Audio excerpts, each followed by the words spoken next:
Nice crowd, lots of ladies here tonight. Congratulations to all of us. The elections were pretty good yesterday for the ladies. So as you can see, we have a women's self-portrait show from 1900 to 2018. And so that's a pretty good span of time. Amy Sidorsky, who teaches at Lesley College, was the curator, and we got a great review in the Globe. Kate McQuaid wrote one last week.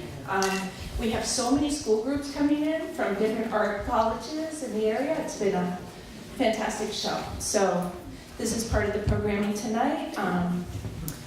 Being seen. So we have 8 storytellers tonight, and I'm not going to say anything else. I'm going to introduce you to David Gerratt from Fugitive Stories, who helped us put this together.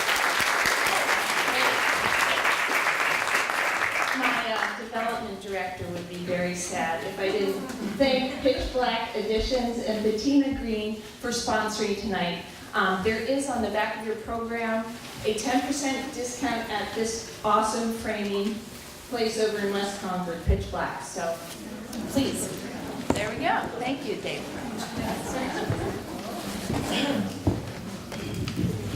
Welcome, everyone.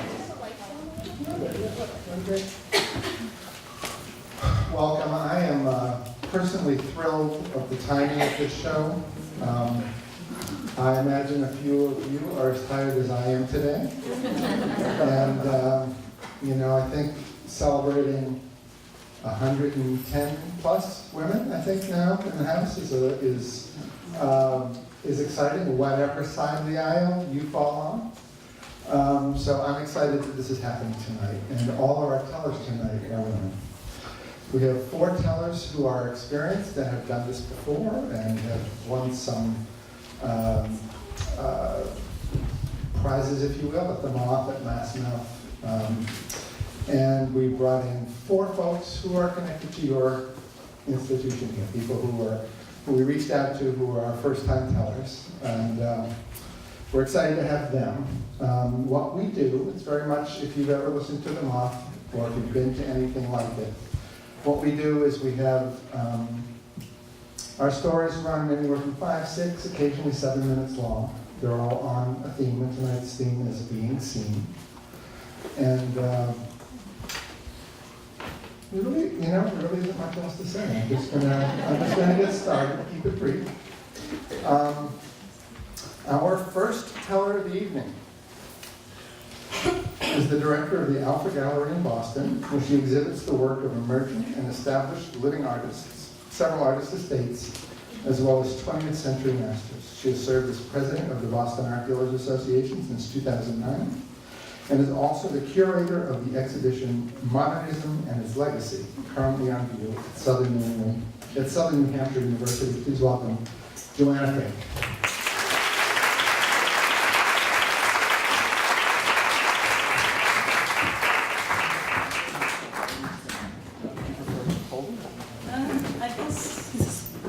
Is this okay? Yeah. Great. So I'm not one of those award-winning storytellers. Since we're here in a room full of self-portraits, I thought that I would tell a story about the flip side of that, being the subject of a portrait. And in fact, the subject of multiple portraits over multiple years by my mother, Barbara Swan, who was an artist, and she's actually represented in this show. My mother loved people. She loved meeting them. She loved getting to know them. And because of this sort of voracious appetite that she had for people, portraiture was a very important part of her artistic output. And because I was her daughter, my brother and I were very often the subjects of her portraits, being there and available. But really, everybody was fair game, whether it was friends, family, fellow artists, and even sometimes relative strangers. For example, there was one winter when I was a kid, there had been a big snowstorm overnight, and this guy rang our doorbell in the morning, and he was looking to help us shovel out for some cash. So my parents hired him, and he did the job. And the next thing I know, he was up in my mother's studio, getting his portrait done. And there was another time, my parents were guests at a wedding, and my mother struck up a conversation with another guest. I would put this in the category of like unguided curiosity, but she asked this gentleman, "Oh, what's your name?" And he said, "Livingston Taylor." And my mother said, "What do you do?" And he said, "I'm a musician." To which my mother said, "Oh, it must be really difficult having the same last name as that James Taylor." And he said, "Yes, he's my brother."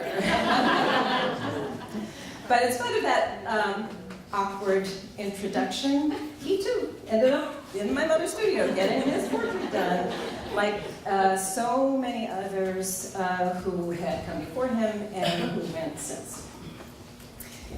However, when it came to me, my mother doing my portrait, it became very much more of a kind of mother-daughter negotiation. And of course, when I was little, I didn't really have much say in the matter. But as I got older, I tried to assert more control over the situation. So I would say, "Oh, I'm not wearing that, I have to wear that, I can't pose like that." I went through a whole phase where I refused to pose for my mother unless I could sleep while she was with me. That was the somnambulant period. And then sometimes I would criticize her. "You made my shoulders too round. You made my fingers too long." It was all a negotiation, but we somehow managed to get through it all.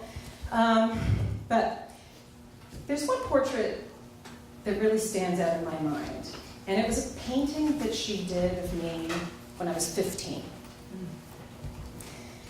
Perhaps some of you can appreciate the fact that 15 was not my best year. My older brother had gone off to college, and it was just me and my parents in the house, and I was going through a lot. I was argumentative, petulant, I was questioning my whole place in the world, and it was a difficult time for all of us. But my mother coaxed me into her studio, and I couldn't say no. I never said no. So at that stage of my life, I posed for her, and I remember we didn't really talk much while she was doing that portrait. There was kind of a stillness about that experience. And I remember being mesmerized by, watching my mother's eyes dart back and forth between me and the easel. And of course, I was gazing at her, and so she was capturing my gaze looking at her. And we got through that somehow. And actually, that portrait hangs in my home now. And I see it every day. But when I look at it now, I don't see that teenage angst that I know was roiling up inside of me. When I look at it now, I see something actually, I would call it maybe benevolent, or maybe even nice. And when I look at it now, I realize that when my mother was looking at me, she was seeing something else. She was seeing beyond that. And what I realize now is that I wasn't just being seen. I was being loved. Oh.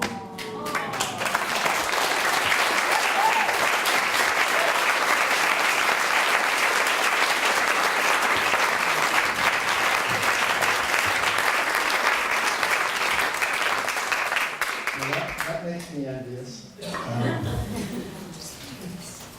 So, our next teller, and if I don't wear glasses, none of you know who she is an independent curator and writer. She's also the founding editor of Goodwin, a publication dedicated to contemporary art and its communities outside of major urban centers. Her writing has most recently appeared there, as well as Flash Art and the Brooklyn Mail. She has organized programs for Boston University, Boston Center for the Arts, and Fort Point Arts Community. In 2017, she was a finalist for the Rathbun Prize for Arts Journalism, and she is the 2018 Critic in Residence for Now and There, a Boston-based public art project. Please welcome Leah Triplett Harrington.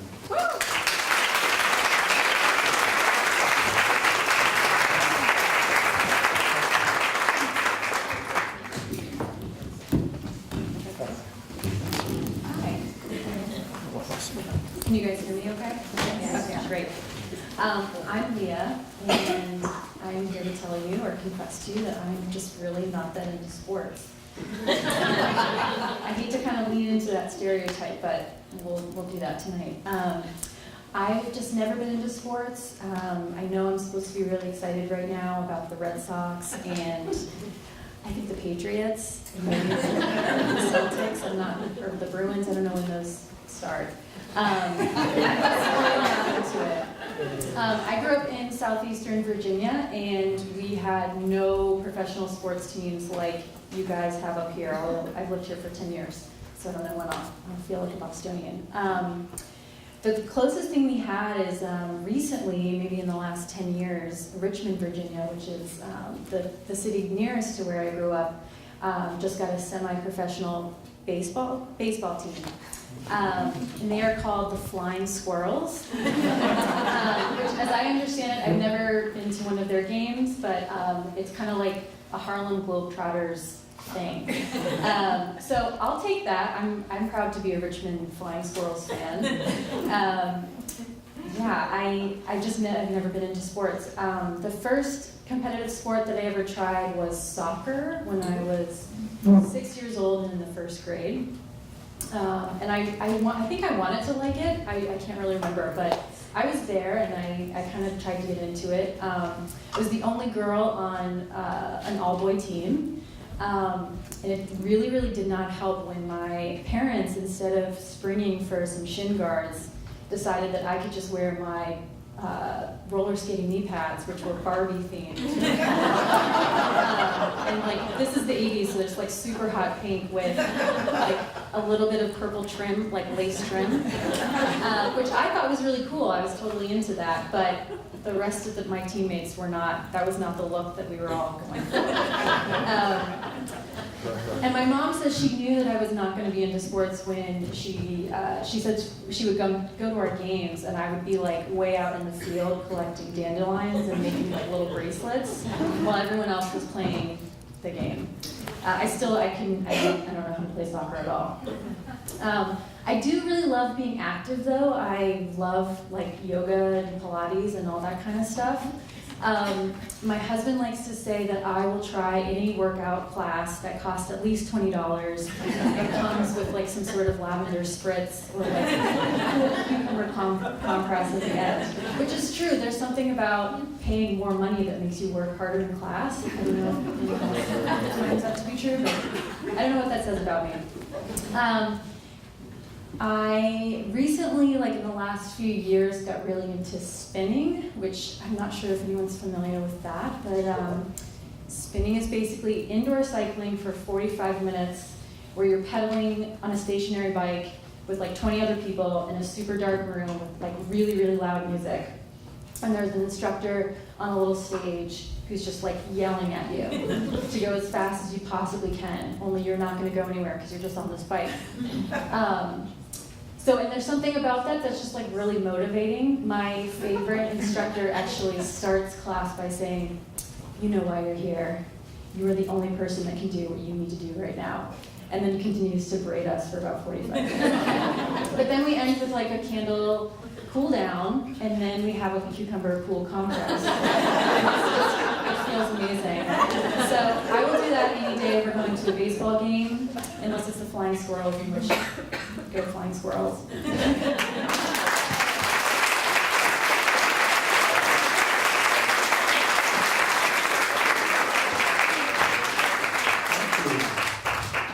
I'm not a big sports fan, but I will say that a couple weeks ago, I had 3 events planned, all on World Series nights.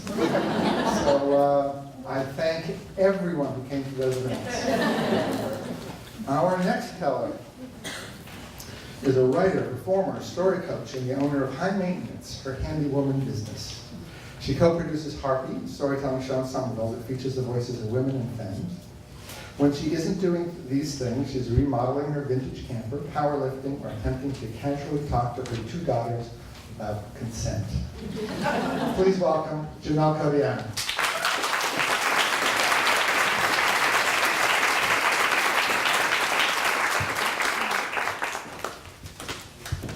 Thank you.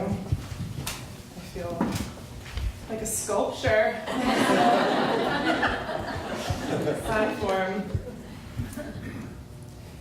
He decided shortly after I left to go ahead with the solar panels. It really did need to be done quickly for a pre-winter installation and to get the tax break. He told me everything was going to have to come out of the attic, and I was surprised.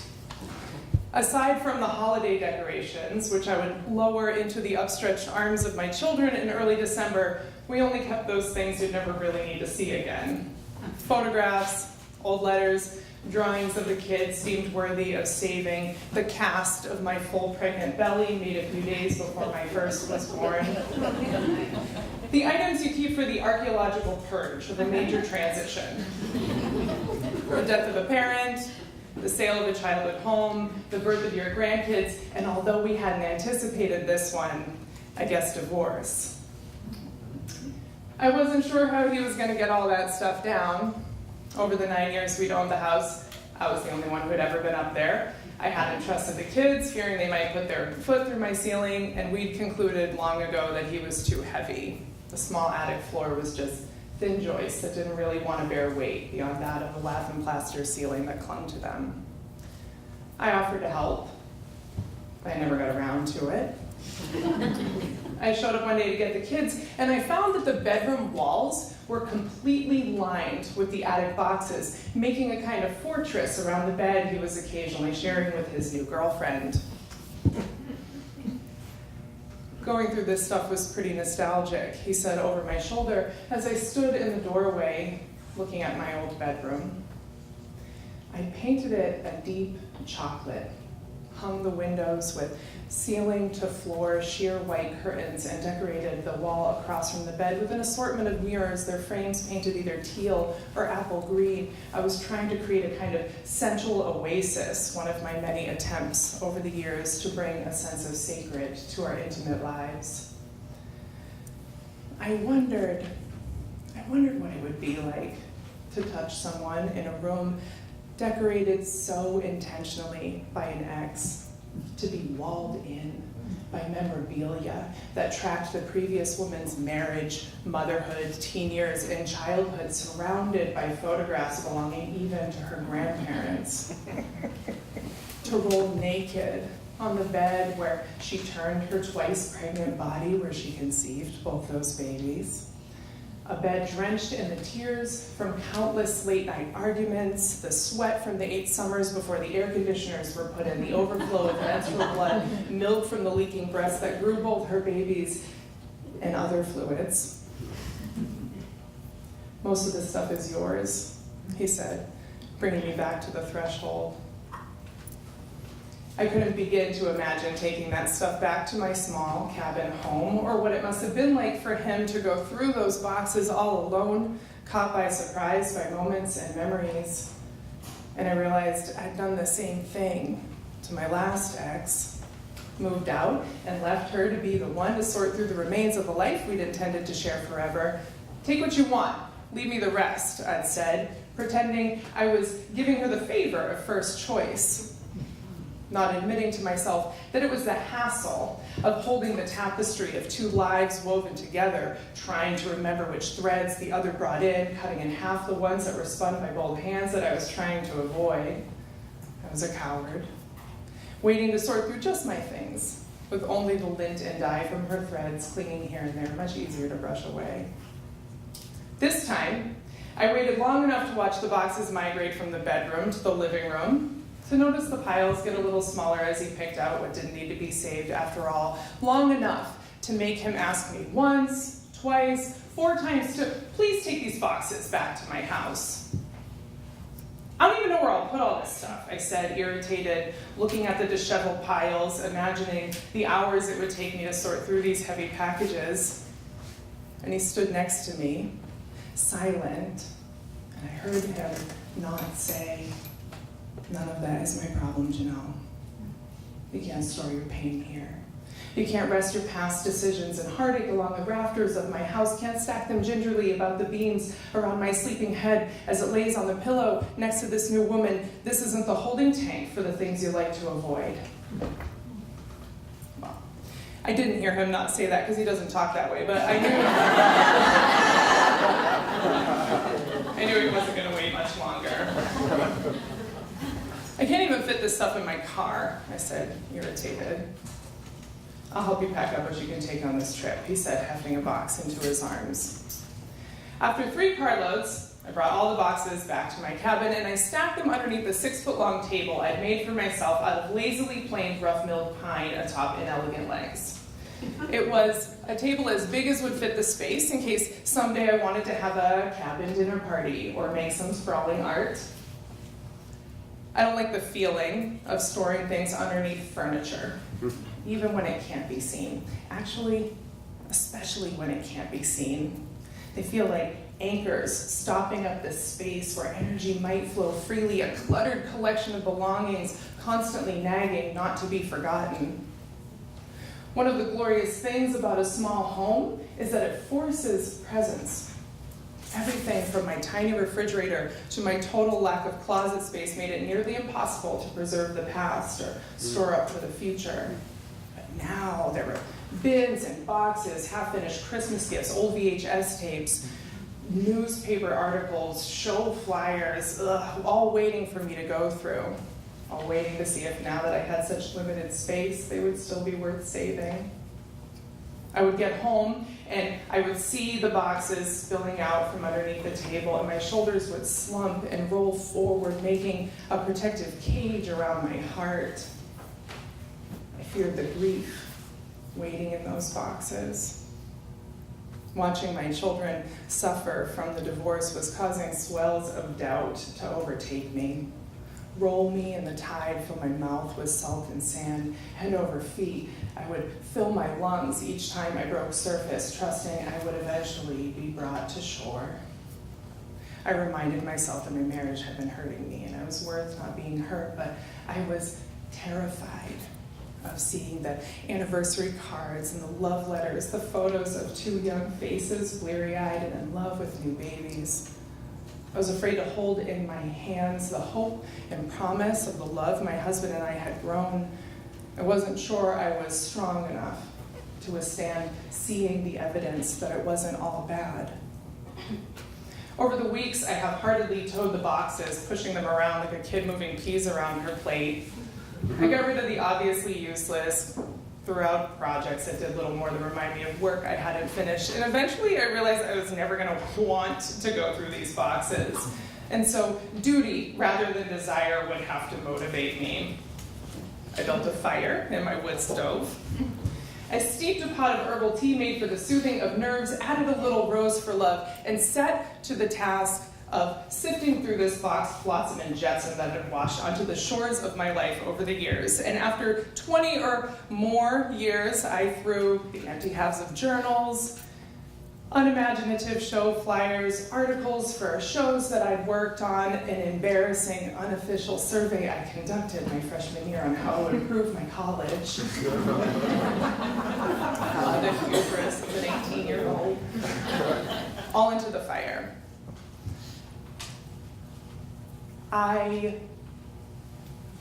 I ran out of energy. At the exact moment that I might have impulsively thrown it all into the fire, filling my cabin with smoke, the bubbling, curling plastic of photos, the charred but undestroyed remains of kitschy knickknacks. I gulped down the last of my tea, now cold and bitter, crammed the rest of the belongings into 2.5 large plastic bins and stacked them by the door. It was good enough, non-attachment, for this one not yet Buddha of a woman. It was less to carry, but I didn't feel lighter. My bladder was full of cold tea, my body stank of sweat from the heat of the fire, my butt hurt, and my legs were stiff from sitting on the floor for so long. It was a lot of effort for very little payoff.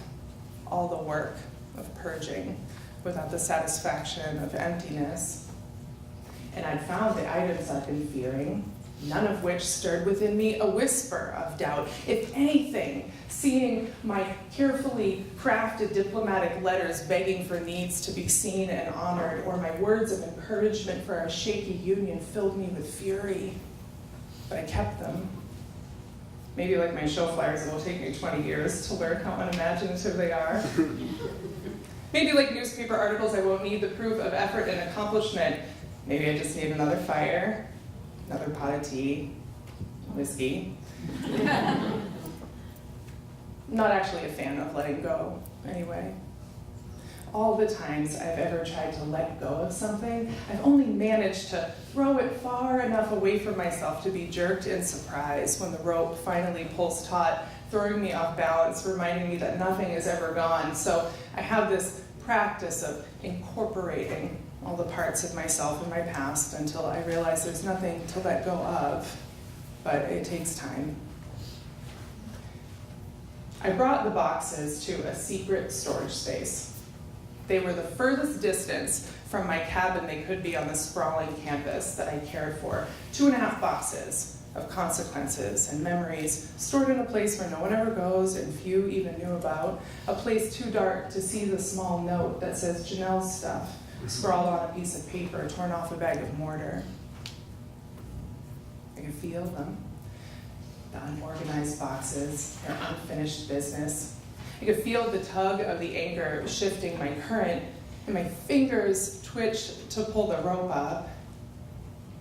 And I will, when I'm ready. I've learned that it's better to have a heavy boat that slices the sea than a lighter one that's tethered. Thank you.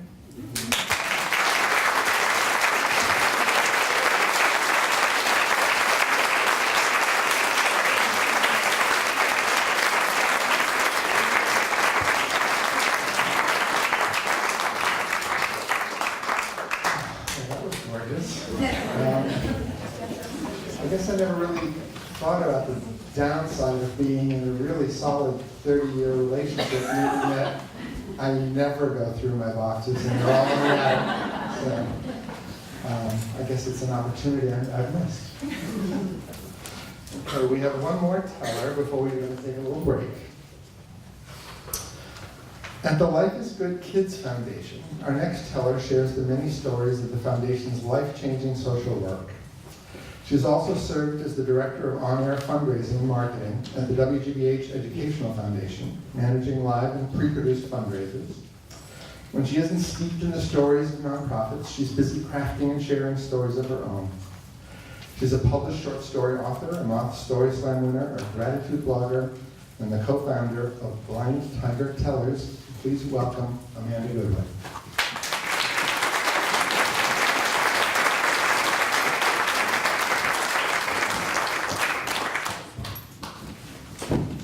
So short.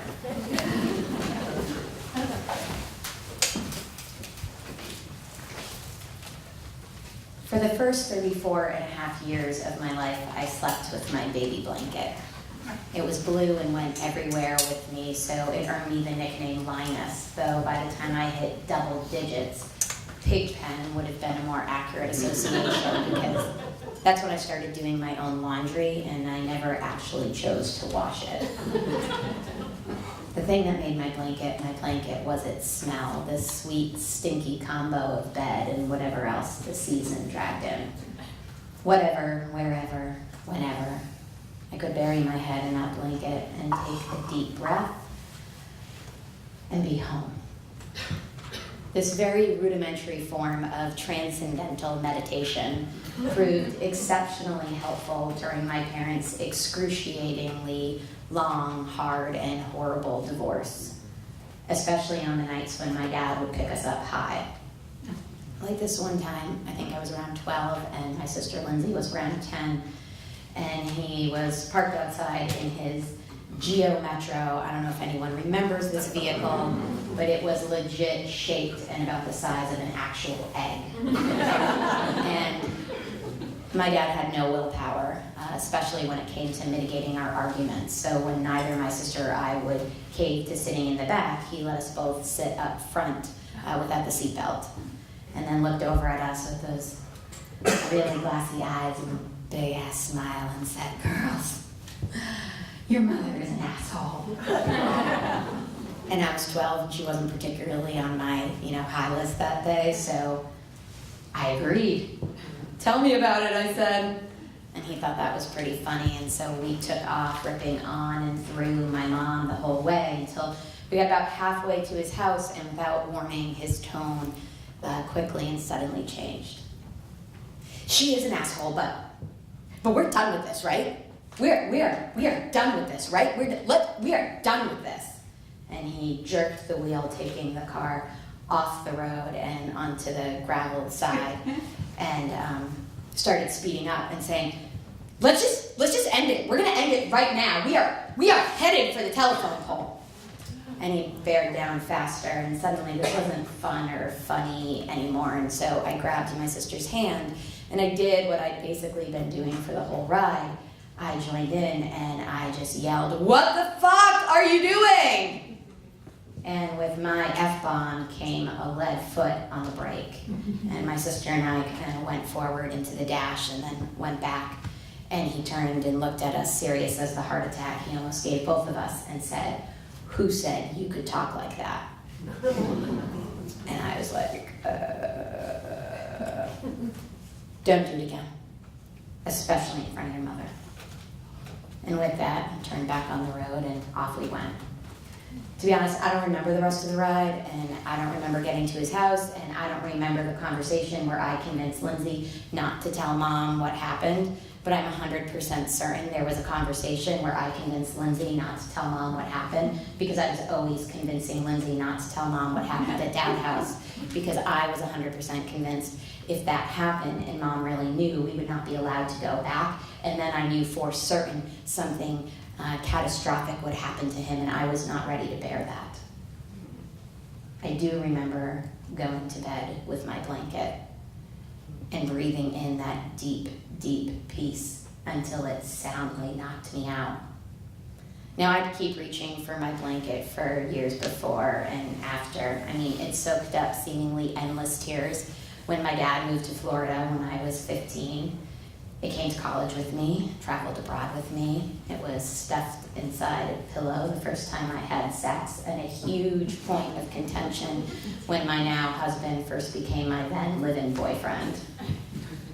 My attachment to my blanket is about as complicated as my relationship to my dad. My dad made a lot of mistakes. I mean, there's the whole telephone thing, telephone pole thing. There's a couple telephone things too. The first summer vacation he ever took Lindsay and I on, it was a beach vacation, and he let us decide whether or not we would use sunscreen, and we came home with second-degree blisters on our shoulders. He rented out our bedroom to 19-year-old runaways who also had drug problems. He often chauffeured us around with a cup of Crown or a Scotch in the rocks in between his legs. And at 19, he showed me how to roll a bill and put a line of coke up my nose. He also gave me Paul Simon and Led Zeppelin and Shakespeare and the damn Yankees and permission to turn it up and let it out. And he taught Lindsay and I how to sing even though we don't know how to carry a tune. My blanket stunk to high hell. But even if just for those few moments before sleep, it brought me real peace. Until it didn't. Because both of these relationships, the one with my blanket and the one with my dad, over the years got way more complicated, especially when I became a mom. Especially because our son came into the world 2 months too soon, weighing only 2 pounds. And we spent the first 61 days of his life in the newborn intensive care unit and the following 5 at Boston Children's Hospital doing emergency surgeries. Our son came into the world with a remarkably compromised immune system, which meant a lot of things, including one, that blanket that I loved not to wash couldn't go anywhere near him. And my father, who still lived in Florida, would take more than 4 months to meet his first and only grandchild. But when he did travel back up to New England, I optimistically thought that the momentous occasion would be enough to keep him sober, at least for the day. And we decided that we would have a meeting at my sister Lindsay's house, and I was overly optimistic because he drank a bottle of scotch, picked up my son, and almost dropped him. And that was enough for me. The next day, my dad and I had a very short conversation over the phone. I told him I loved him, and when I hung up, I had no intention of calling him back again. The years that followed, my husband and I are eternally and everlastingly grateful because our son got healthy and happy and caught up to his peers and was a loving, healthy, annoying little boy like everyone should be. And during that time, while we were grateful for his progress, the trauma and miracle roller coaster up and down put me up and down too many times. And it was one day when my son was about 3 and I looked at him wrapped in his blanket, and I realized I hadn't really eaten in a while, and I hadn't really slept in a while, and everything hurt all the time for a while. That I knew what it was to grow up with a tortured dad, and that maybe my son deserved more than to grow up with a sad mom. So I swallowed every bit of pride I've ever had and got every bit of help I needed to make sure that sadness didn't define the rest of mine and his life. And through that process, I got to realize a lot of things. One being that there was still a little girl inside of me who totally did fuck up and was more than a fuck up, who was totally good and could even be better and deserved all of the good that was there. And then I totally realized why I'd been dragging around this blanket for so goddamn long. And I sat down and I wrote a really long letter to my dad, which ended like this. Dad, I'm sending you my blanket as a reminder that you gave your daughter a way to go home through the many stages and phases of her life. And when she finally got the support that she needed to really live a life of her own, to really build a home of her own, she sent this gift back to you to remind you that there's a little boy in you too, and that there's still time for him to heal if you want him to. It comes to you with no expectations or obligations. You have my blessing to do whatever you wish with this blanket. I love you and I hope you're well. 2 days later, my dad called. It was 5 years after our last conversation. And for the first time ever, I was ready to actually talk. Thank you.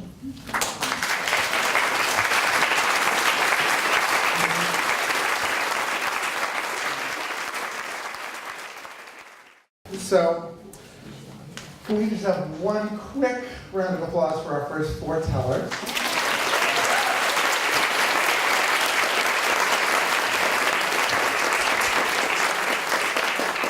I don't think I have to, for those of you who are new to this, I don't think I have to sell Storyteller to you. That just happened already.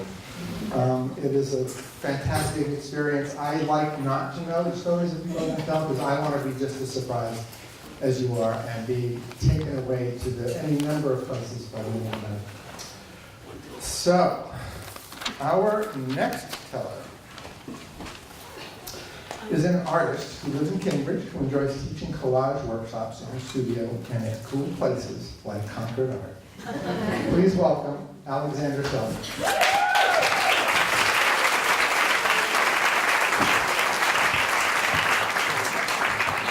Thank you. I am not a professional storyteller. I'd like to announce that. When I was 16, I was living in Cambridge with my mother and father. I was a junior in high school, and I was feeling very ambivalent about my parents. This seems to be a theme tonight. I was so ambivalent about being at home. I was the last of 4 kids, so I was the last one there.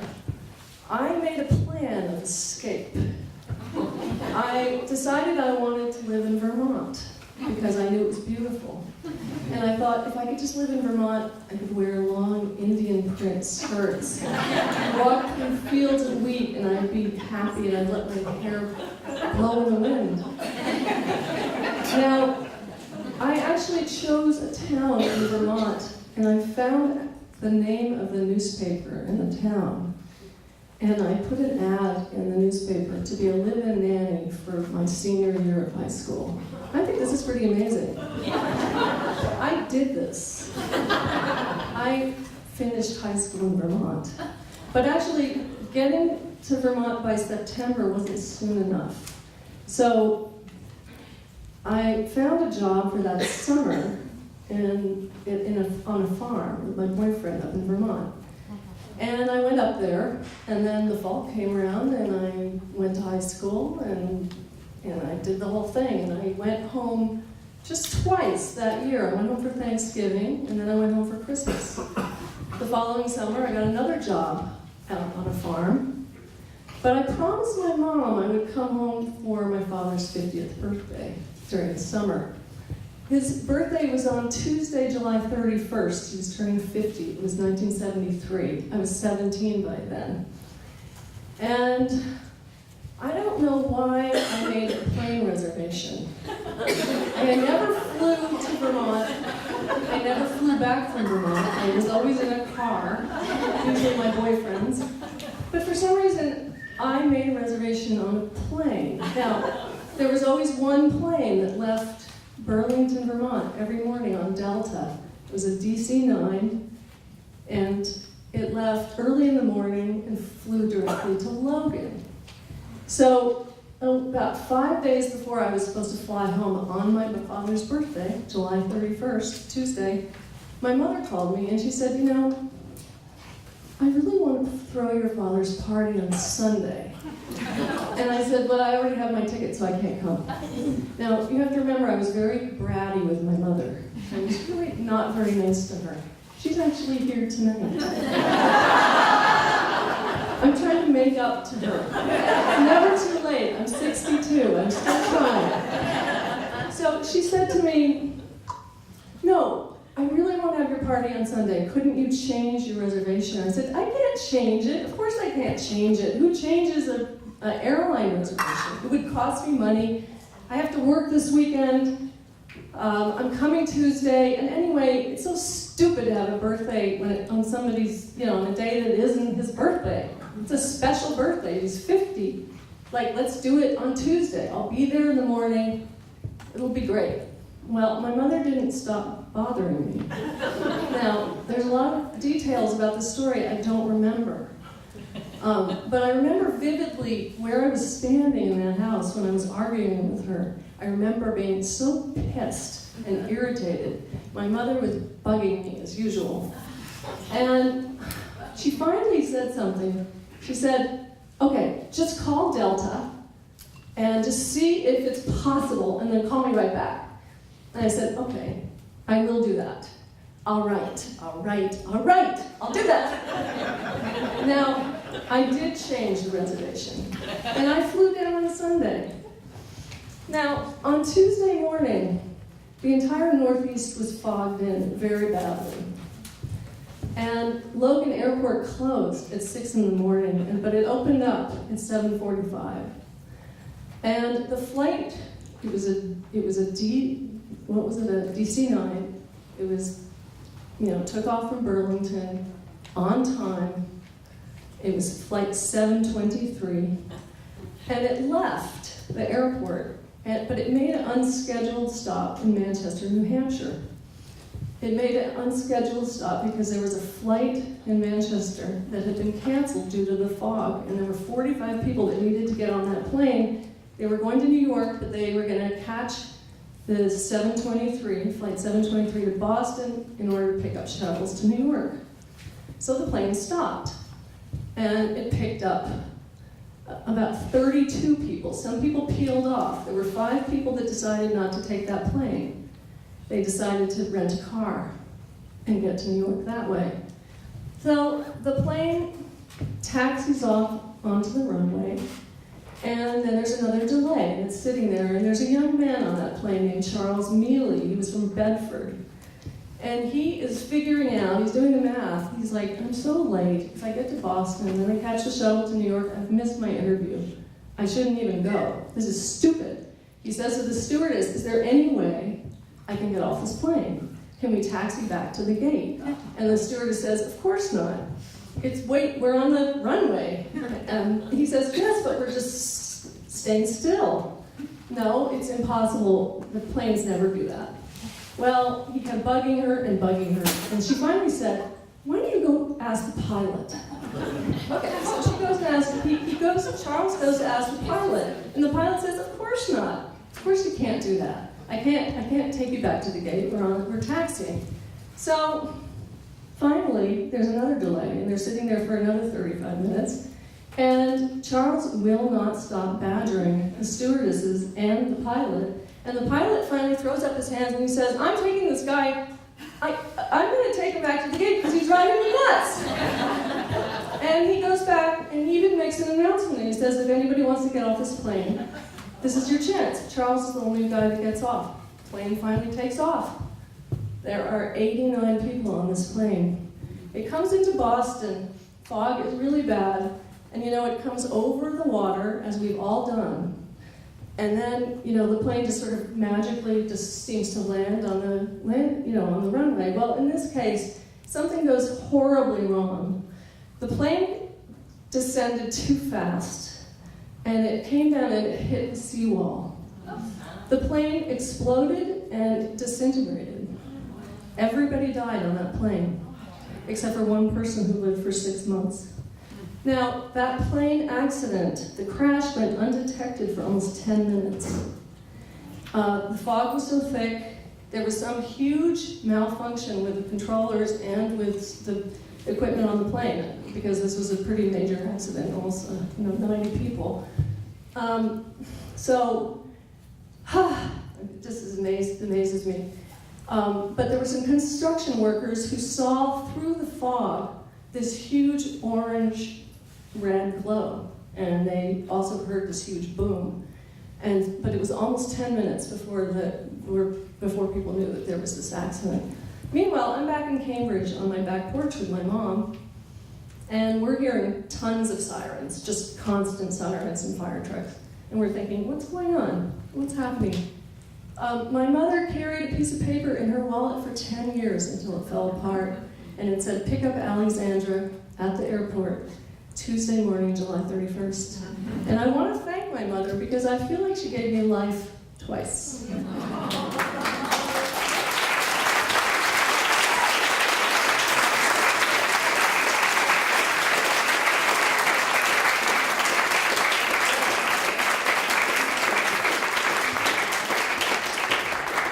How about some applause for your mom?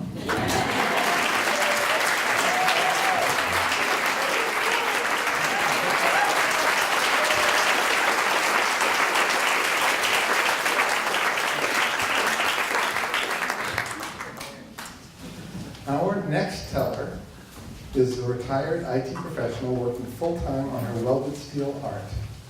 In 1983, when her children were 6 and 9, she earned a welding certificate. Her first public art commission, installed in 1987, is 5 cut steel life-size figures for Fort Washington and Cambridge.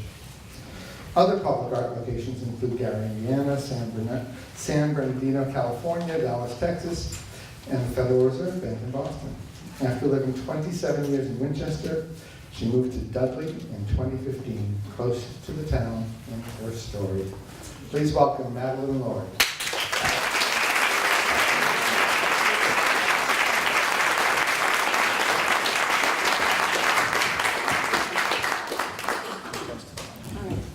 Closer? Upper? Downer? Yeah, we're here. Thank you for coming in. In 2002, I was working for the Federal Reserve. I'd been there for less than a year. I had weekends for my sculpture, but the weeks were a long IT day for cash flow. I got a letter in the mail, close to Christmas, from the chair of development at the Whitten Community Center in Whitensville, Massachusetts. It could have gone right in the trash looking like, give me money, it's time to get a tax break. It had handwriting on it. I opened it. Dear Miss Lord, we've seen your work in Cambridge. We have a memorial. We're trying to find an artist. Would you help us? It's a 9/11 memorial for our town. We've been looking for a year. We'd like it installed by September the 11th, 2003. Can you start immediately? Will you send us a proposal? I sat down and felt like my bread had just been buttered on both sides. I said, whoa, I had a garage full of equipment and so little time to use it. Within a very short period of time, I purchased every book that was now in Borders and other places with 9/11 pictures, all the dust-covered people, all the remains of people coming on sledges covered with flags, and the fellows taking them out, the firemen, the policemen. There were iron workers in town, in Manhattan especially, who were cutting up beams, who'd come in with their own trucks and their own equipment to come and cut it up. And I wished I could have been one of them at that time. I looked everywhere in these pictures because the rules for the sculpture were a fireman, a policeman, and a flag. I couldn't find a ready-made picture for my sculpture proposal. There were firemen carrying flags like corpses away after taking them off of the sleds. There were long caravans of caskets with the flags on them, with the police or the firemen beside. And I thought, woke up, magic. Fold the flag. Remember summer camp? Remember your grandfather? What happens after the flag is taken from the casket? It's handed to the family in a magnificent triangle, which means under God because the stars are upward. No white is showing. Have them folding a flag. So I went to my contact, Allison Spector, the developer at the development officer at the Whitten Family Center. I said, I've got it. Let's get going. I'll meet the board. Here's my proposal. We'll have the fire chief from your town and the police chief from your town folding a flag that has all three in it, right? So we proposed it. I made some sketches and on paper and cut steel, and they went for it. And they said, yes, we'll use the guys in our town. Here's their numbers. Give them a call. So I called up hello, can I talk to the chief of police in Northbridge, please? I'm an artist. I'd like to use him for a portrait. I'm working for the town center at Whitensville. Okay, so I get Tom Melia, chief of police, Northbridge. Yes, can I help you? I said, this is Madeleine Lord. Can I do your portrait? Same with the fire department. Yes, I'd like to talk to the chief. I'm going to do a portrait. So they accepted. And I was sitting in the Federal Reserve Bank, hiding from interrupters, and then I realized, oh my Lord, what if one of them is really, really tall and one of them is really, really short? This is not going to be that Martha Stewart movie about how to respectfully fold the flag. Keep it taut between you. It worked out very well. The Vanity Fair day for these two guys was at a Whitensville photo studio, the Cassidy Studio, if you ever need a good one. They had the big white paper on the wall. They had the strobe lights that flashed with the camera. The guys showed up and we decided the setup gear for the firemen was the one we wanted, with the helmet and the reflector tape and the big boofy boots. And the policeman was in formal wear, and he was an elegant, elegant man. The men were beautifully paired. They were the same height, close to 6 feet. The policeman had this gorgeously, just sculpted face. He could have been on Tiepolo's ceilings. He was just beautiful. And the fireman was a little more rugged, a little more swarthy, a little bit more lamb chop, mustache, eyebrow. Both of them had good lines to cut a face out of steel. So we took all those pictures, and they handed me a big pile of them. And the next piece for the committee was the board said, okay, where are we going to put this? Well, the Whiten Center has a 7-acre park that they wanted to put it in. When they decided to do this, they wanted to capture the patriotism at the time of 9/11, when everybody was one, when everybody was out there. They were equal with first responders. They were cheering them along the way. They were offering food and brownies in all the fire departments in New York City. The Red Cross was everywhere, intense, consoling people and survivors. They wanted that feeling of communal outreach and oneness. That was what the sculpture was about. They said, no, nobody in our town died. Nobody was there. We just want a sculpture about that feeling. So we ended up with the folding flag, and we got the actors to put in it, but we needed a place to put it. Well, the Whitensville Town Park, that was the home of John Whiten, who made looms for cotton, and then the machines that would make the cotton, and then all those machines went to the south, and the cotton went to the south, and for 100 years they were rich, and then whoop, all the cotton's being woven down in the south because we made all the machines. So it was a town full of row houses and mills that had been repurposed for other processes, for incubators and IT and design shops and other things. But it was spectacular. This park behind the community center, which had been started 90 years ago by the Whiten family, had a slope to it. They had just spent $150,000 to recap and point a mile-long, 3-foot high, 3-foot wide stone wall. They had put in passageways and fixed all the old trees and pruned it all out. And the woman in charge of that was the wife of one of the guys on the board. And she didn't want anybody messing with her master plan for the park. But somehow or other, they had gotten the idea that they were going to do this sculpture, and we went out to find the place where we were going to put it. And it was snowing, it was winter.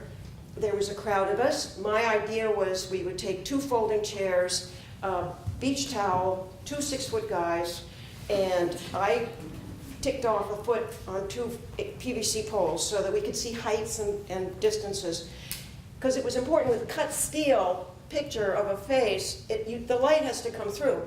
And if it's a white wall, beautiful. If it's a sky, perfect. If it's a cedar tree or a rock wall, nothing, nada. Don't see it. So they wanted to put this thing down over here and down over there, right next to the bushes and near the wall they just fixed. And I coaxed them up the hill like little sheepdog and said, how about we go under those 2 trees? Well, it's like a nave of a church, and there's a lovely sky behind it. And we put these guys in the chairs and look up. Imagine looking through their faces, don't you think? Most of them got it. So then we took the PVC poles. We said, how high is this thing going to be? And the heads of the men were just shy of the sky. So the agreement was 7 feet. We'll need 7 feet. And the drawings that I've been doing so far, we knew it was going to be a square. So we'll do a 7-foot square sheet of steel, have it delivered to the shop they were setting up for me. And then Mr. Gerratt, whose wife was the master planner of the park, said, I think it's 6. I think 6 is good. I think it had a little pressure at home about putting something in the park that she didn't want. So he was thinking, maybe make it smaller. So the man who was in charge of outfitting me with a metal shop, he was my sugar daddy engineer. Look him up, Riverdale Mill. Can't tell you the story, you can find it on the web. Look up Riverdale Mill. It's a magical story about manufacturing in Massachusetts. He called me up at the bank on the day after that little visit for the 6-foot. He said, Madeleine, I'm ordering the steel. I'm having it delivered to the shop. the shop I bought for you to make the sculpture in, because I've always wanted it, and now I just bought it. I think we should just have a little extra just in case. Why don't I get a 7x7? I said, no problem, Jim. As soon as it's there, call me, I'll shoot out, and we'll get to work. I had my photographs, I had my sheet of steel, I had my location, we'd marked it off in the park, the rest was up to me. Jim met me at his mill and said, I'm going to take you over there myself, give you the keys, show you the place. Drove me over in his antique Hummer. Oh, this is amazing, you know, here I was on my magic carpet. And I had my own metal shop, opened the door. The windows were a little high, it was winter, not too much light, but it was warm. There was an endless supply of oxygen acetylene and a big old stick welder with a pile of sticks humming, how could a girl be more happy?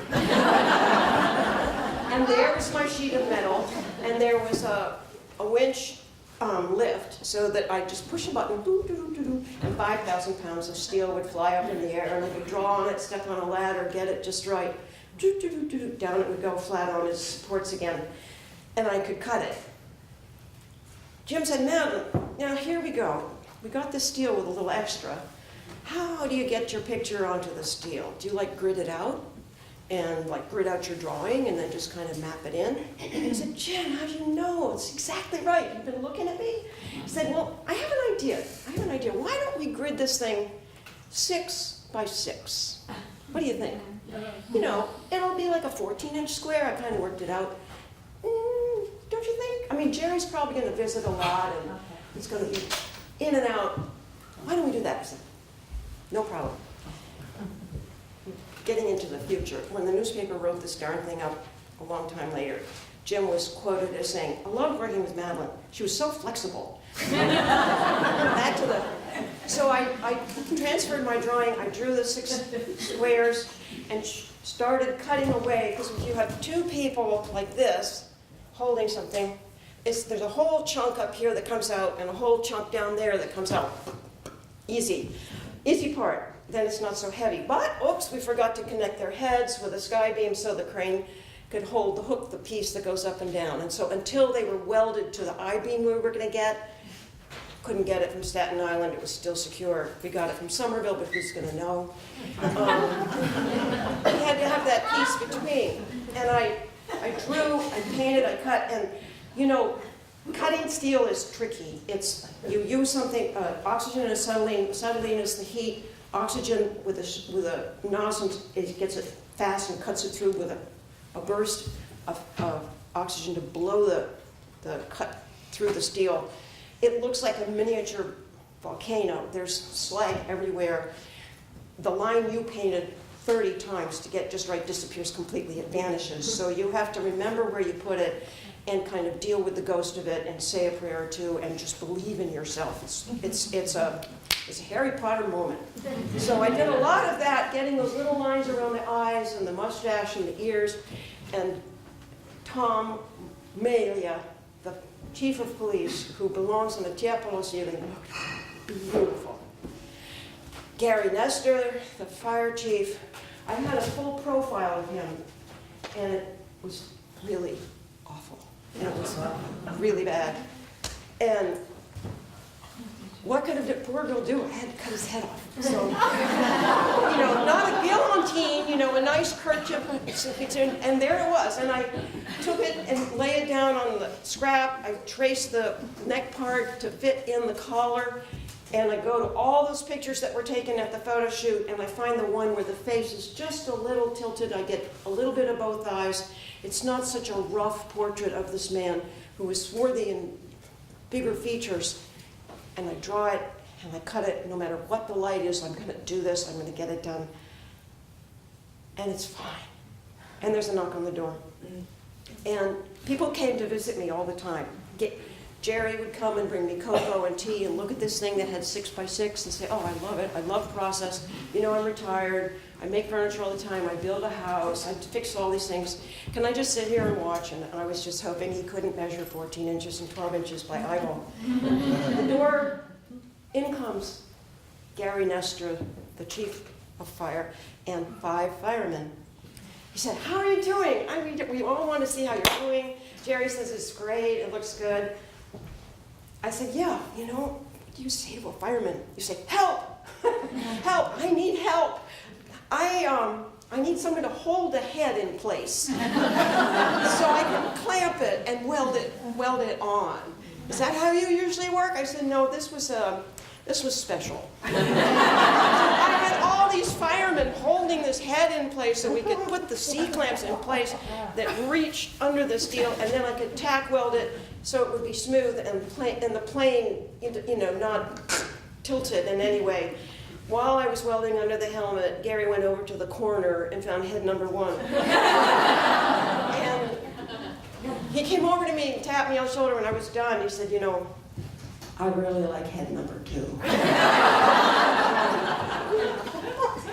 I finished up pretty quickly. We were going to make the date for their September the 11th, 2003 inauguration, because my piece of it was to get it on the I-beam, and they brought in a crew of real welders to do all those beads over and over and over, 7 feet long on both sides. I signed my M with a bead, I signed the date, and off it went to the donated galvanizing in Everett, which was Jim Knott, who was Riverdale, had given me this place to work. He had built an Olympic pool with a roof over it for the Whiten Center, but his friend Richard Brook had an Olympic-sized zinc hot dip with a big roof over that with cranes, and he could dip anything. And he could take this monster that was 7 feet high, weld it to an 18-inch I-beam, take it right off the flat truck with his crane, and pop it into the tub after sandblasting it a little bit. And so he took care of the piece for the summer. I went over to meet him and saw the place and saw piles of zinc bricks everywhere and this big tub full of hot zinc. And I picked the powder finished. They bake it on in a big oven, and it was a bronzy black, and it was really lovely. And I didn't see any of these people again until the dedication in September. They asked me to speak. I brought some friends from the Federal Reserve. One of the newsletter guy came to write it up, thank God, because I would have forgotten the whole thing. And the piece was laid out at the top of the hill where we'd been in the snow. There was a pentangle of granite, an inscription in the stone saying, "The enduring American spirit, tribute to those for their service and sacrifice, 9/11, 2001. That was their sentiment. That's what they wanted this artwork to speak to tell their heart in something metal against the sky, covered with drapes. 100 people more, a bugle corps, a woman who'd been in the Red Cross, psychiatric interventions for all the families in all 3 places, Pennsylvania's, DC, and also Ground Zero. A speech from the Democratic state senators asking everyone to be unified throughout their community, throughout their lives, to repurpose their lives to be as unified as people felt at that moment. The director of the center greeted us and said, this is about gratitude. It's about the gift of giving to each other in our lifetimes. Sid got up, the man who wanted this thing in the first place, deeply invested as an elder in his Christian Reformed church and in schools and in seminaries, spoke about God's will and God's grace in our lives on earth and our need to be here for each other. Pretty nice occasion. I spoke that I was their little iron worker, that they'd invited me to be a member of this magical community, and I really appreciated it. And that we were standing in the footprint of a man named John Whiten, who had done the same thing for everyone who lived in his town, providing them homes, fuel for their homes, jobs, bank, hospital, schools, and even every cup of milk they drank was from his own dairy. This town has had outreach in its roots since it was conceived. At the bottom of the program was a dedication. This ceremony will be dedicated to Jerry Goodwin, who died September 7th, 4 days before this ceremony. He was in the funeral home across the street, and his wake would it turns out he had retired at 62 and given his son his father's insurance agency because he had cancer. And he spent the last year of his life making himself happy with furniture, taking his wife to Block Island, visiting me with hot cocoa, and pretending he didn't know the difference between 6 feet and 7. Because the very next day, the newspaper wrote up the ceremony, they wrote up the speeches, they took down every word, as it turned out, which was a big help, so I can remember what we said. But they also said 7-foot-high sculpture 3 times. All I can say is that as an artist, it's a real opportunity to help people have something that they feel in their heart, and you turn it to metal against an amber glow of an evening sky, and it's their friends, it's recognizable, and it speaks to a moment of reverence and trust and intervention. And the men I work for, I can say a brief epilogue, they're all gone, every one of them. Jerry died first, a pavilion in his name dedicated by his wife now stands. Sid, who was a widower at the time and everybody was lining us up, he remarried. His obituary was filled with donations to churches, and many of stepchildren and step-grandchildren. Richard Brooks, the weasel with the Duncan pool of zinc, who messed with a couple things I did later, he died as the Hall of Fame galvanizer, the president of the American Galvanizing Association, and a big scholarship for anybody who wants to be a galvanizer, and you write an essay about it and he'll get you into college. Go to the galvanizer website. And his obituary said, charities, whatever you want. Don't have any. And Jim Knott died just a month ago at the Riverdale Genius that you're going to go home and read about, because he was very special. All of these men wanted to honor people that they didn't know for the lives they lived for other people. And in the end, I think this sculpture honors them.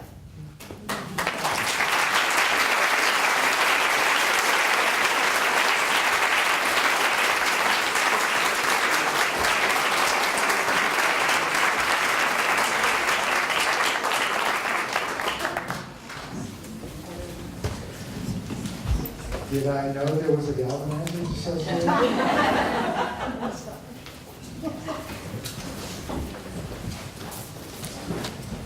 Our next teller is a Moth and Massmouth Story Slam winner who most enjoys telling stories outside of competition. She's been a featured teller at the International Institute Suitcase Stories and WGBH Stories from the stage, as well as on other stages in the Boston area. When she isn't telling stories, she's hearing them at her day job as food pantry director for Open Table in Maynard, which provides food and meals to over 400 households a week. She is a co-founder of Fugitive Stories, who loves returning to the warmth of this community of tellers and those who join to hear them. Please welcome my friend Leah.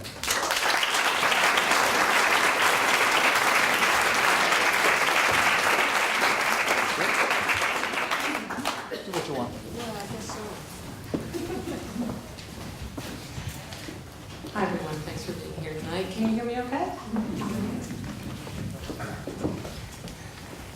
Well, my mom wasn't a traditional mom. She worked full time, but really being a mom just wasn't her thing. I came along 14 years after my brother had been born, and she embraced that new stage of motherhood by dressing me up in the most uncomfortable clothes possible from the minute I was born. My first memory with her was on an Easter Sunday when she picked me up and put me down on the Formica table to tie a bonnet under my chin, which she did so hard I started to cry and scream. Now, my grandmother came running over to rescue me and loosen the bonnet, but my mother had ignored me because she was tying my shoes.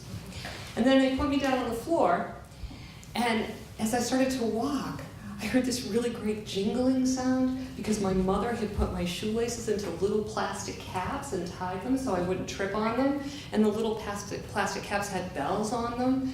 So I thought this was just the best thing. I'm just running around the apartment listening to the bells, having a good time, until I feel this hand on my arm grab me and spin me around, and it was my mother. She said, "You can't run in dress-up clothes, you might fall down and get dirty." I thought, oh, that's sad. Now, the rest of my childhood was more of my mother's fantasies of dress up with me. I had itchy petticoats and crinkly dresses, tight patent leather shoes, hats and gloves. And because my mother was a seamstress, she would use her skill to sew lace and rhinestones on every piece of dress up clothing I owned, including my underwear, which on one Sunday when I was spinning around in my dress, I did fall down and the dress flipped up to show my little sparkly bottom. My father was horrified and said, "For goodness sakes, Jean, nobody wants to look at her sparkly behind. Get that underwear off of her and put something on with Flintstones or Barbie or something, for Christ's sake." Now, she moved on from that to then starting to dress me in a way that looked like her outfits. And people would come by and just say, "Oh, you two look so nice together," or "You look just like your mom." And I hated that because it was not true. I looked just like my dad and his Sicilian family, who had dark eyes and comforting arms and a warm smile. I could see myself in their faces. Now, my mother was also Sicilian, but she did not have dark eyes or comforting arms or a warm smile because she grew up in a traumatic past. She had a father who was abusive to her, so we never really knew if it was nature or nurture that made her dark and moody. But I grew up with her being afraid of her angry outbursts. And I was always afraid as I continued to grow up that the dark demons that made her dangerous to me would someday come out in me. So I decided I was going to grow up and wear dungarees and go to college and build a high-tech career and go as far away from the image of her and the path that she had walked down that I possibly could. And then there was a point when I realized that there was a little bit of her in me, something that I couldn't escape, something that binds us together even though she left this world 6 years ago. I see dead people.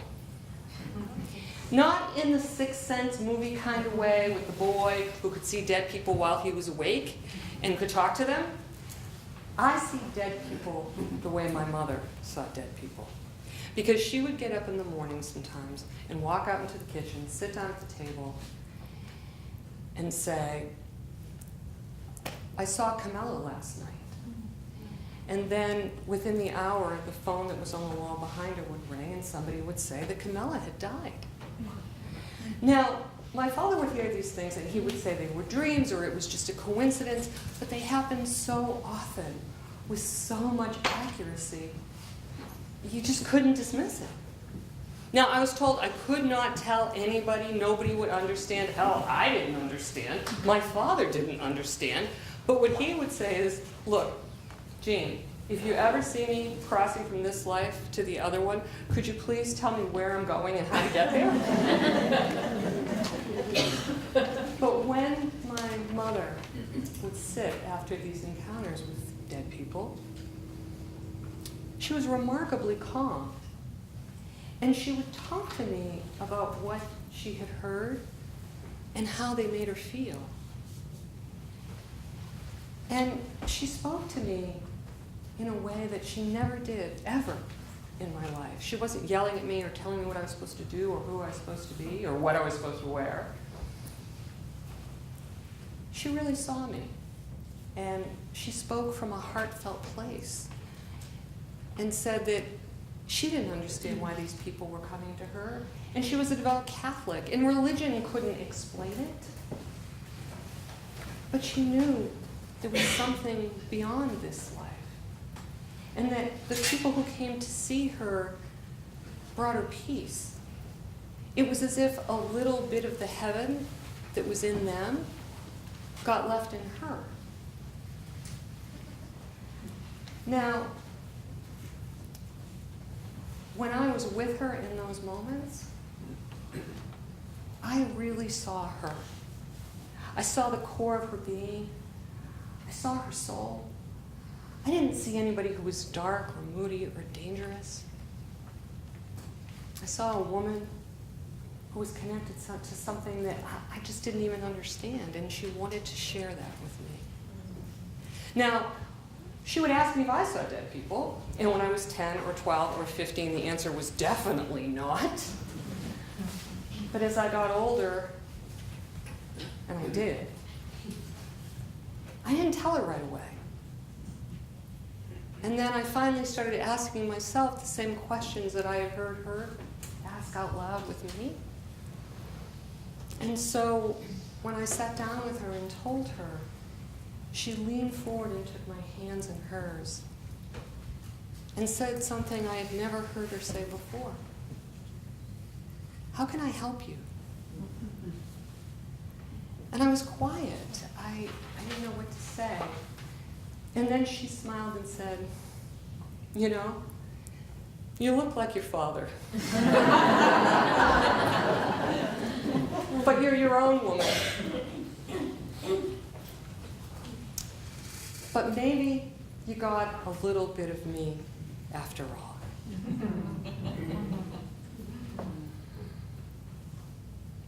I could never really cross all that history with my mother in a way that resolved it. But all I ever really wanted from her when I was a child was just to be seen. Not as a dress-up doll, not as the perfect American girl, but just a little girl who wanted to be loved and acknowledged by her mom and brought into some warm circle of love with her. And maybe the fact that we both saw dead people brought us a little closer together. Thank you.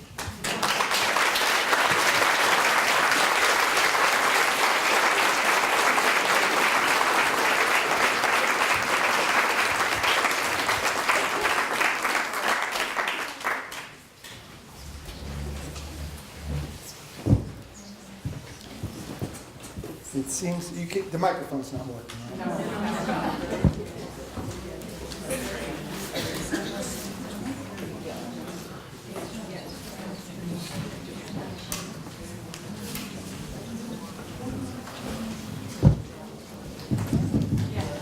And now it is. Okay, we have one more teller for you tonight.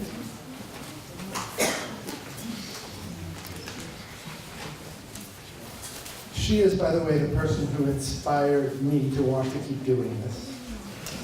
Our final teller is a coordinator for Massmouth. As a storyteller, she's performed in over 80 shows across 8 states.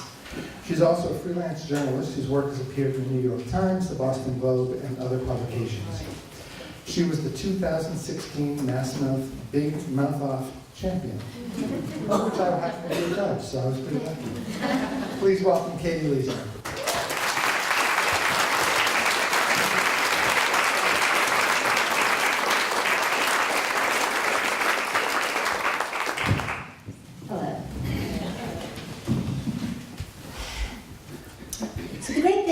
Kids is that they're brand new to the world and they have all this time on their hands. So what you end up getting are these like little gentleman philosophers kind of careening around, encountering all these phenomena of life that adults have long since forgotten about. So like when I was a kid, I remember I would look at a color and I would try to figure out, like, how do I know that other people see the same color that I'm seeing? How do we know that we're all talking about the same red, you know? Like, in other words, like, how does the colorblind guy ever figure out that he's the colorblind guy?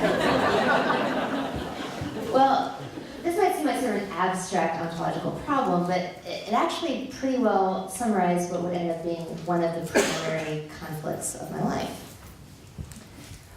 When I was in 8th grade, a lot of girls around that time started to develop crushes. Now, a crush, as far as I could tell, was what happened when you would produce the name of a boy who's popular and symmetrically faced, and you would declare that you liked him. So I gave forth the name Matt Sawyer, and voila! I too had a crush. We don't need it. Okay. We're gonna keep it real. And crushing, I mean, this was good, felt solid. It was totally unlike this very unsettled feeling that I had around one of my friends, Jenny. Jenny was, really great, you know? She's smart and funny and super high energy and pretty. She had this long, straight blonde hair, but not like in a manicured, prissy way. With like, she'd wear it up in a ponytail and would whip windmills when she'd run up and down the court in basketball. And I just wondered about her. Now, I'm going to interrupt my own story here. Look at you guys. You are a very attentive, attuned audience. At this point, you're probably thinking, this shit's going to get real gay real quick.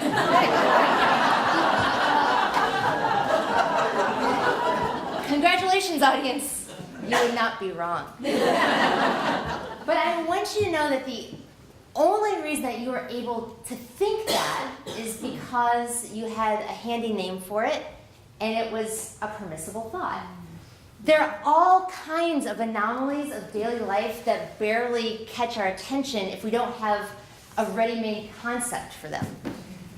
So for example, let's imagine that tomorrow, over the course of your day, you happen to yawn,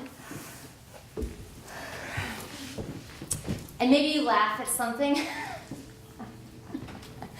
I can't fake laugh, but you know. And maybe you feign surprise at something. Now, by the time you get to bed at the end of the day, you might forget that those three things had ever happened, but let's pretend that there's a word, a verb, called moskling.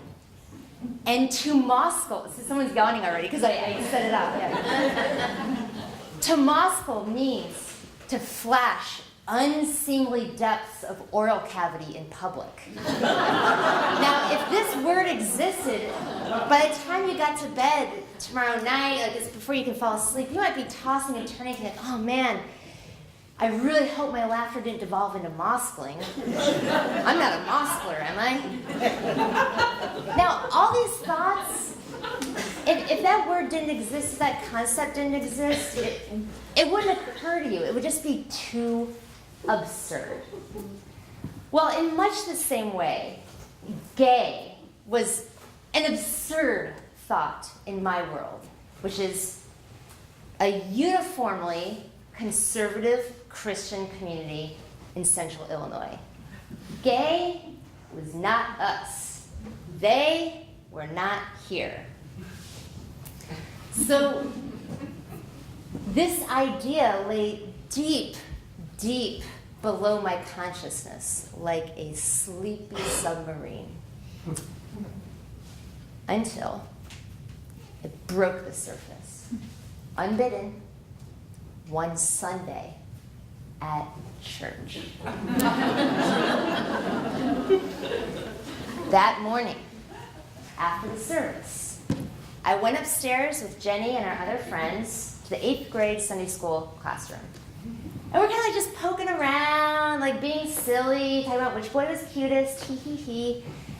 When one of our friends, I don't remember who, happened to be looking at the shelf where all the religious literature was in the back of the classroom that we normally didn't pay attention to. And she grabbed one of the books off the shelf and she read the title. It was called Sex, Worth Waiting For. And Jenny grabbed it and she plopped down on the couch, propped it open, and then she started flipping through and reading every sentence that had the phrase sexual intercourse in it. When you are 13, that is comedy gold. So she's reading, we're all laughing, and then all of a sudden, up the steps, we hear, steps. Adult steps. We could have just quickly reshelved the book, but being adolescent girls, we did what we did best. We just screamed, and Jenny threw the book across the room. And we stampeded down the back staircase. And at the bottom, in a panic, half of the girls turned right. Jenny and I turned left. She and I ran down the hallway, and she pushed me into the sacristy, which is a small room just off the sanctuary where the pastor keeps his vestments. Of course, the pastor at this moment is off teaching adult Bible class somewhere, so the room is empty. She pushes me in, and then she grabs my hand and pulls me into the closet stuffed with robes and shuts the door. We disappear into the billows and the dark. It is silent, but for the sound of our breathing. And I can feel that she's still gripping my sleeve, and her knuckles lay against my palm. And in that moment, everything that I wanted to know about Jenny was distilled into that tiny point of contact. She turns toward me, and she says, "I think it's safe now." Throws open the door and runs out. And I feel sucker punched by this feeling of loneliness that I did not know was possible. And caught off guard, I say aloud to myself, I should have kissed her. Now, you would think, there you go, Katie. There's your aha moment, right? I hope you're cheering for me, right? Come on, Katie. I mean, it had crossed my lips. I had said it out loud. But as soon as the words were out of my mouth, they were muffled in pastor's robes. In the sacristy, the room where we were in, there were emblems of our faith. Solid gold crosses, texts that were thousands of years old. And in the sanctuary and the fellowship hall beyond were my family, friends, hundreds of friendly faces that I had seen every Sunday of my life. You tell me, how likely was it that all of these were wrong? It's absurd.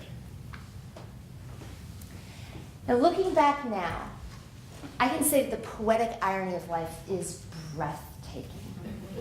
It is almost too funny to be real that happened in a closet. Did you notice? But at the same time, it's too real to be entirely funny. Because I stayed in that dark place for the next 12 years of my life. Thank you.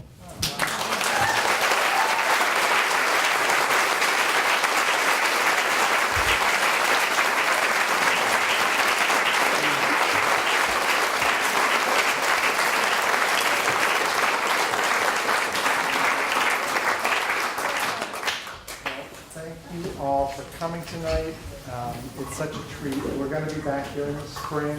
Check your schedules. I'm sure you'll hear about it through Facebook and elsewhere. And keep listening to and telling your own stories. Thank you.